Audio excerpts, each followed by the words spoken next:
केंद्रीय बजट 2026-27 अब बस कुछ ही दिनों में पेश किया जाएगा।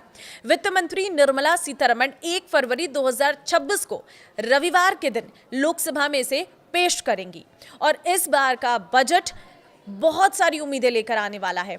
क्या सस्ता होगा, क्या महंगा होगा और किस सेक्टर को कितना बजट मिलने का अनुमान है, आज उसी पर चर्चा करेंगे। इस वीडियो में लास्ट तक बने रहिएगा। नमस्कार, मैं हूं आपके साथ ममता तिवारी और आप देख रहे हैं न्यूज़ 18 का डिजिटल प्लेटफॉर्म।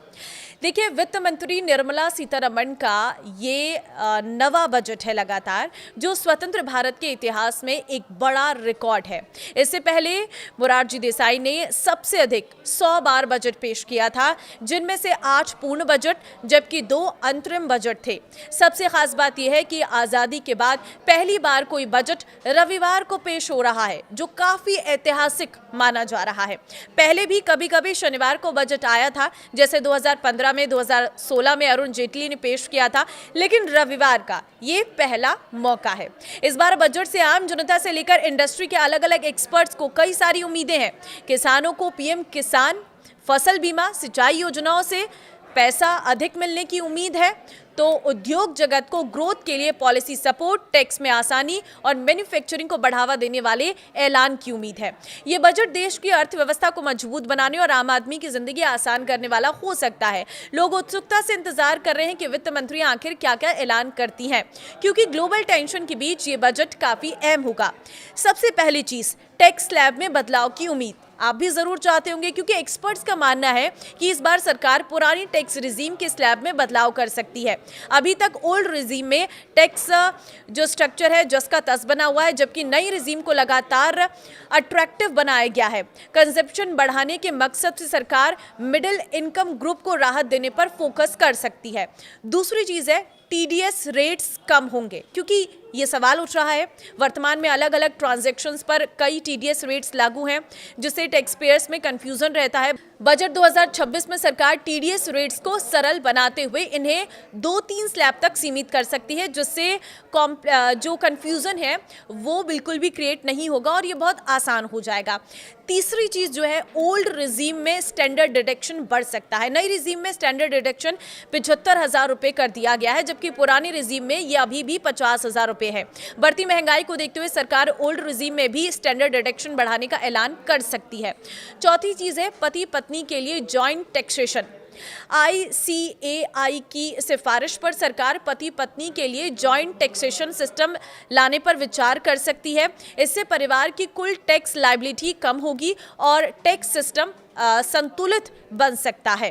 देखिए, पांचवी चीज है, LTCG टैक्स फ्री लिमिट में बढ़ोतरी। शेयर बाजार और म्यूचुअल फंड निवेशकों के लिए राहत की खबर आ सकती है।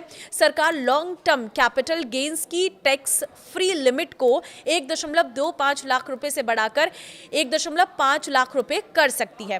देखिए, बढ़ती महंगाई के बीच आम आदमी के लिए सबसे भारी बोझ घर और इलाज से जुड़ा खर्च माना जाता है। ऐसे में टैक्स पेयर्स उम्मीद कर रही है कि टैक्स स्लैब में बदलाव के साथ साथ सरकार रोजमर्रा के जरूरी खर्चों पर छूट देकर उन्हें राहत दे। मौजूदा समय में होम लोन के जो ब्याज है उस पर 2 लाख रुपए तक की जो छूट मिलती है, ये प्रॉपर्टी की बढ़ती कीमतों के मुकाबले काफी कम मानी जा रही है। दूसरी चीज ये है कि बजट 2026 से मिडिल क्लास रोजगार से जुड़ी कई उम्मीदें लगाए बैठा है। उन्हें उम्मीद है कि सरकार बजट 2026 में रोजगार और स्किलिंग को प्राथमिकता देगी, जिससे नए रोजगार का सृजन होगा और मिडिल क्लास को इससे फायदा मिलेगा। रोजगार बढ़ने से घर में आमदनी बढ़ेगी। साथ ही अगर सरकार MSME लोन में युवाओं पर ध्यान देती है तो स्वरोजगार के कई नए रास्ते खुल सकते हैं। वरिष्ठ नागरिकों के लिए नई टैक्स स्कीम उतनी आकर्षक नहीं है। बुजुर्गों को स्वास्थ्य और इंश्योरेंस खर्चों पर राहत की जरूरत होती है। ऐसे में उन्हें मेडिकल खर्चों में सरकार की ओर से बड़ी राहत मिल सकती है। अगर ऐसा होता है तो बुजुर्गों को काफी फायदा होगा। उद्योग जगत का मानना है कि इस बार बजट में आर्टिफिशियल इंटेलिजेंस AI इंफ्रास्ट्रक्चर को प्राथमिकता मिलनी चाहिए।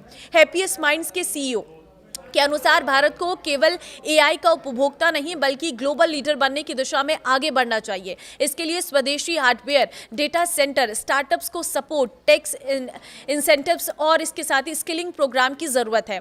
बाजारों को भी बजट से उम्मीद है, क्योंकि निवेशकों को इनकम टैक्स में राहत करीब 11.512 लाख करोड़ के टैक्स खर्च और फिजिकल डेफिसिट को 4.4% के आसपास रखने की उम्मीद है। कुल मिलाकर बजट 2026 से यह अपेक्षा की जा रही है कि कि वो ग्रोथ, रोजगार और इनोवेशन तीनों को नई गति देगा। कई एक्सपर्ट्स का मानना है कि अगर बजट में एंट्री लेवल ईवी को टैक्स छूट, सब्सिडी और आसान फाइनेंसिंग के साथ शामिल किया गया तो ये देश के ईवी इकोसिस्टम के लिए गेम चेंजर साबित होगा। इससे घरेलू कंपनियों को उत्पादन बढ़ाने, नई तकनीक विकसित करने और रोजगार के नए अवसर बनाने का मौका मिलेगा। तो आपको क्या लगता है इस बजट में क्या आना चाहिए जिससे आपको फायदा मिले? कमेंट में जरूर बताना और अगर आप मेरी इस वीडियो से सहमत है तो इसे शेयर जरूर करना। नमस्कार।